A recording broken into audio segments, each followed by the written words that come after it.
Your morning coffee just got more expensive. Your new smartphone costs $200 more than it should. That shirt you bought last week? You overpaid by 25%. And here's the kicker.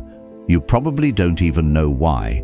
While politicians talk about protecting American jobs with tariffs, there's a hidden tax that every single American family is paying right now, and it's costing the average household over $1,000 per year. Today, we're pulling back the curtain on Trump's tariff policies, breaking down exactly how they work, who really pays the price, and why this affects everything from your grocery bill to your next car purchase. I'm your host at Nations in Depth, and by the end of this video, you'll understand the real economics behind one of America's most controversial trade policies. Before we dive deep, make sure to hit that subscribe button and turn on notifications, because we're constantly breaking down complex global economics in ways that actually make sense. Today's topic is crucial because tariffs affect literally every American, regardless of your political stance. Let's imagine you run a business importing shoes from China. Under normal circumstances, you buy shoes for $20 each and sell them for $40 in American stores. Everyone's happy. Chinese manufacturers get business, American consumers get affordable shoes, and you make a profit. Now Trump implements a 25% tariff on Chinese shoes.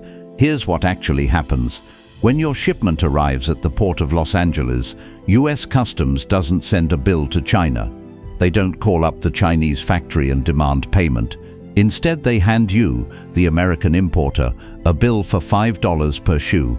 That's 25% of the $20 cost. So now your shoes cost $25 to import instead of $20. You're not going to eat that extra $5 cost. You're a business, not a charity. So you raise your selling price from $40 to $45. The American consumer ends up paying more. The Chinese factory still gets their $20, and the US government collects the $5 tariff from you, the American importer.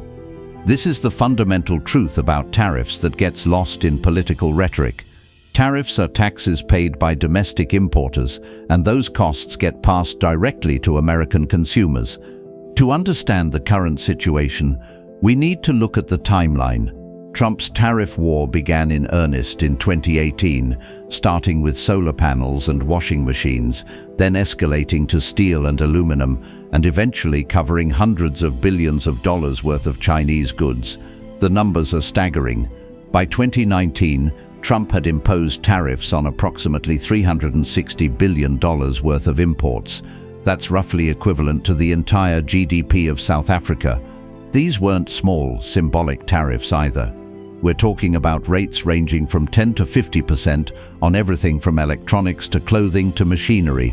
But here's where it gets interesting and expensive for American families. When Biden took office, many expected these tariffs to disappear. Instead, most of them stayed in place. Why? Because once you impose tariffs, removing them becomes politically difficult. No politician wants to be accused of being soft on China or killing American jobs. The result is that American consumers have been paying these elevated prices for over 5 years now, and most people don't even realize it. The Peterson Institute for International Economics calculated that Trump's tariffs cost the average American household over $1,200 annually. That's a hidden tax on every American family. Let's get specific about what this means for your wallet, because the devil is really in the details. The Tax Foundation analyzed exactly how these costs break down across different product categories, and the results are eye-opening. Electronics took the biggest hit. That iPhone in your pocket. Tariffs added approximately $60 to its cost. Your laptop computer has an extra $150 built into the price thanks to tariffs on components and assembly. Even if the final product is assembled in Vietnam or Mexico, many of the internal components still come from China and get hit with tariffs. Clothing is another major category. The American Apparel and Footwear Association estimates that tariffs add $4 to $112 to the cost of every piece of clothing and $8 to $20 to every pair of shoes. For a family of 4 buying clothes for a new school year, that's an extra $200 to $400 in hidden costs. But it gets worse when you consider appliances and home goods.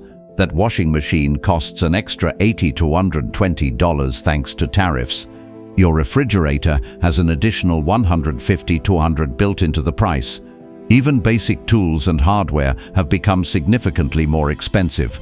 The cruel irony is that these costs hit lower-income families the hardest. While wealthy families might not notice an extra $100 on a new appliance, for families living paycheck to paycheck, these hidden price increases can be devastating. A study by the Federal Reserve Bank of New York found that tariffs disproportionately impact families earning less than $50,000 per year. Now, supporters of tariffs argue that they protect American jobs and encourage domestic manufacturing.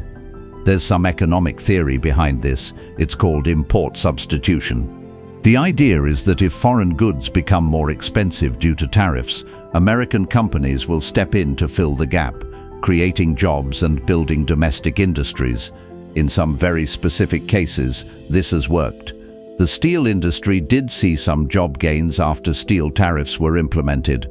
But here's the problem. For every job created in protected industries, multiple jobs were lost in industries that use those materials. Take the automotive industry. When steel and aluminum tariffs made raw materials more expensive, car manufacturers saw their costs skyrocket.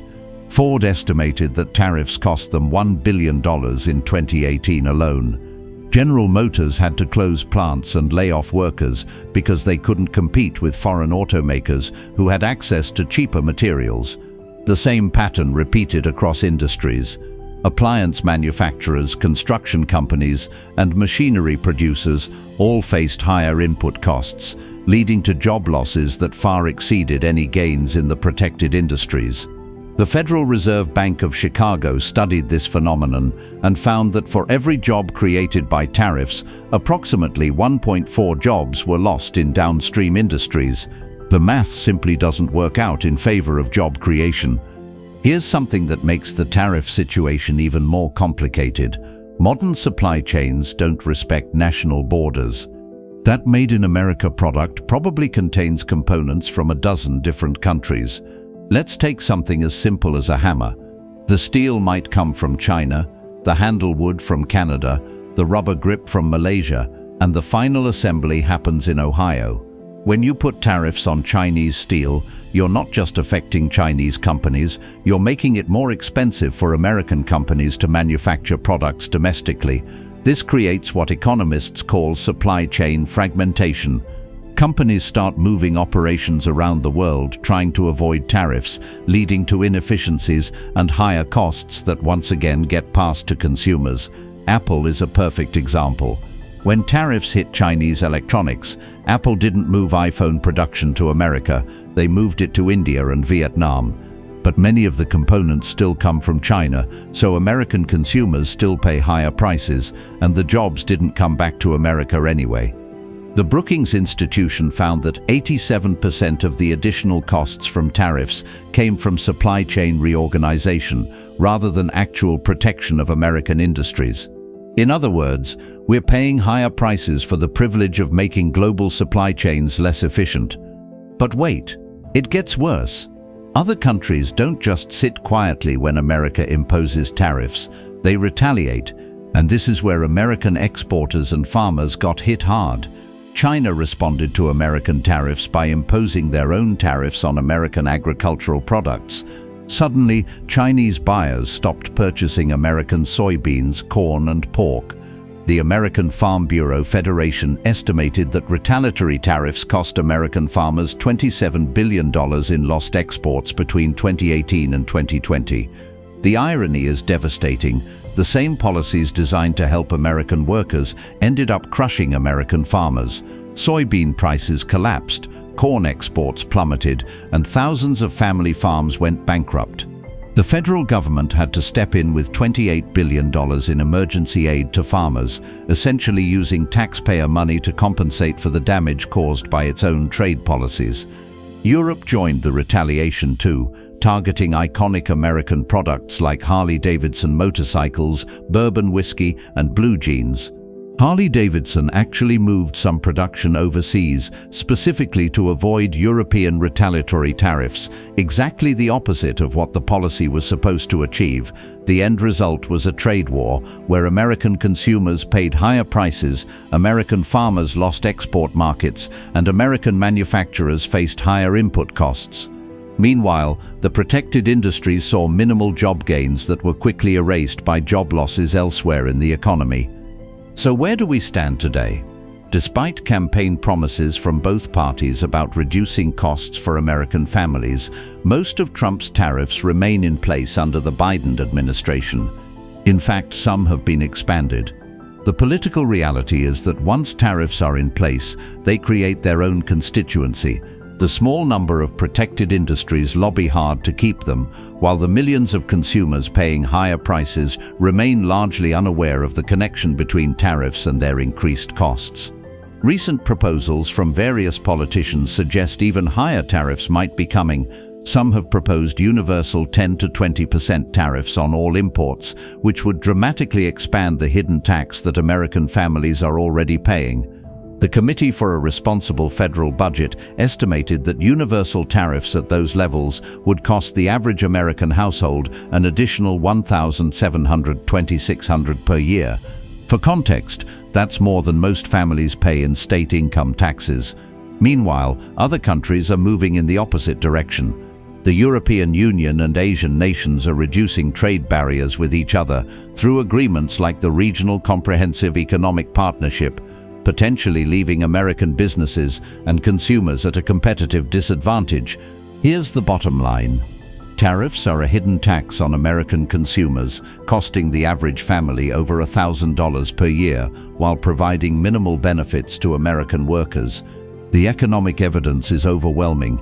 Tariffs make Americans poorer, not richer. This isn't about politics, it's about economics. Whether you support Trump, Biden, or anyone else, the mathematical reality remains the same. When you impose tariffs, American importers pay the bill, and they pass those costs to American consumers. Understanding this is crucial because tariff policies will likely be a major issue in upcoming elections. When politicians promise to use tariffs to make other countries pay, you now know that's not how it works. When they promise tariffs will bring back manufacturing jobs, you understand why the evidence suggests otherwise. The real question isn't whether tariffs affect you. They absolutely do. The question is whether the benefits justify the costs, and based on the evidence we've examined today, that's a very difficult case to make. What do you think? Have you noticed these hidden costs in your own spending? Let me know in the comments below, and don't forget to subscribe to Nations in Depth for more deep dives into the policies that actually affect your daily life.